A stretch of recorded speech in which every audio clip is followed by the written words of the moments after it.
Day 348 of Russia's illegal invasion into sovereign lands.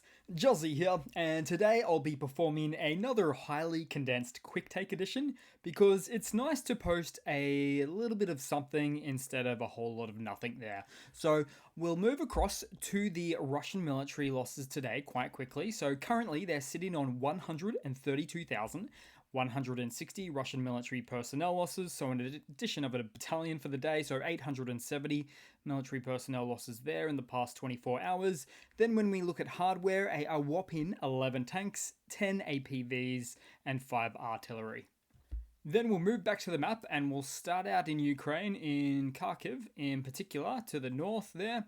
So Russian S-300 missile strikes occurred on Kharkiv this morning, hitting a university and a residential dwelling. As Russia continues to employ no discernible judgment when firing these munitions. And that's the best case scenario. The worst case scenario would be something like Russia is physically and psychologically tormenting the country of Ukraine. Then we'll move across into the north of the Donbass, or the north-ish region, so around Crimea, for instance. So it appears Russia has commenced a counter-offensive operation of some description against Ukraine's recent counter-offensive, or perhaps in response to it. Although there's not much information right now, there's a lot of operational silence going around on both sides. But you can tell things are happening because remember the daily loss count from a moment ago, the 11 whopping tank losses?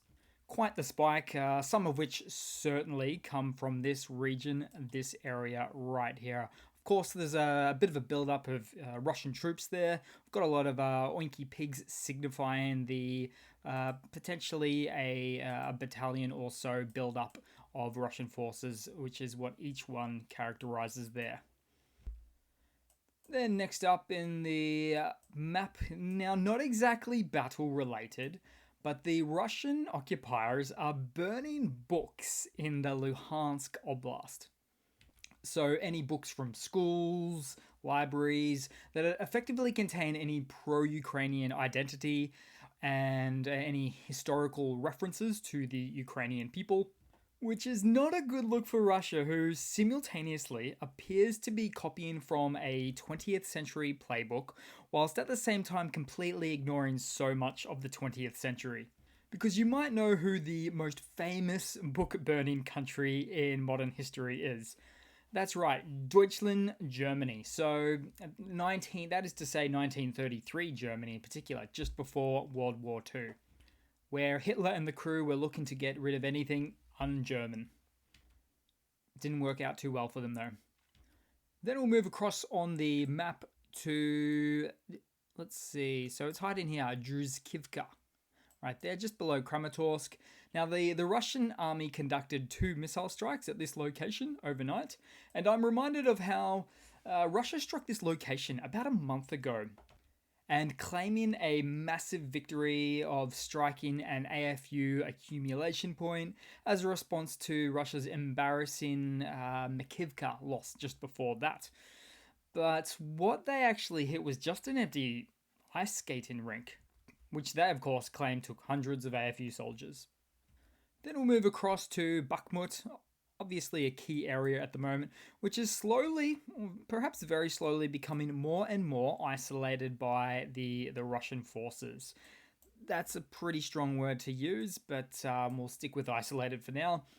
Now, Russia is well aware they cannot successfully infiltrate or attack the city head-on as sort of an urban warfare scenario, because it's very slow and very difficult for an offensive army to just walk in and take some land because of close quarters combat or being picked off by snipers and having to go from street to street, house to house, building to building.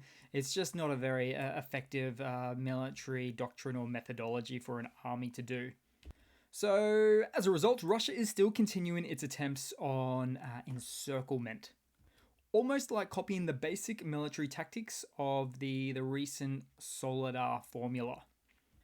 Except in this case, and I've mentioned it before, they need to cast their military nets so wide, that is, a lot more resources are required for the encirclement. And just today, Russia made both some tiny gains and some tiny losses around the south side area of Bakhmut. So we'll keep an eye on this area. Then we'll move across on the map to, let's see, next up would be Kherson. So Russia has been performing some shelling of Kherson City 3 times today. Not necessarily anything new there to speak of. It's just a shame that it happens. But also today they've been shelling Ochakiv from the peninsula around Kherson. Now, technically speaking, this is actually a bit of a cut-off section that makes it part of the Mykolaiv Oblast, as is the Ochakiv settlement that Russia was shelling with its Grad multiple launch rockets systems. Oh, but also, on the Russian-occupied side of the Dnipro, up the north a bit, the AFU took out a yacht club, which is just west of Nova Kakhovka, so right here. A yacht club that Russia was utilizing to perform reconnaissance boat missions. But in any case, Ukraine was sinking those Russian boat missions, which was easy enough to do because the boats weren't exactly fit for purpose Russian naval vessels by any stretch of the imagination. Then we'll move across quickly to some news for today. So as a bit of a tank date, so the Excalibur factories in Czech Republic are preparing the new batch of T-72s, which are going through a combination of restoration and modernization. The Czech Republic promised to deliver 90 of those MBTs, so main battle tanks, which is fantastic to hear and see. Then in some other news, Russia continues to make more enemies on the world stage, including Moldova. So this is something which should be technically or theoretically hard to do, as neutrality is enshrined in Moldova's constitution. But anyway, the Russian Foreign Minister, Sergei Lavrov, a bit of a clown he is, appeared to threaten Moldova in a reverse twist of logic, saying, quote, "The West has now set its sights on the Republic of Moldova to have the role of the next Ukraine." And he and Russia and Putin, they're all basically upset because Moldova is arming up militarily as it looks to potentially take back the Russian-controlled breakaway region of Transnistria. There we go. So, sounds very similar to Zaporizhia, Kherson, Crimea, and the Donbass, doesn't it?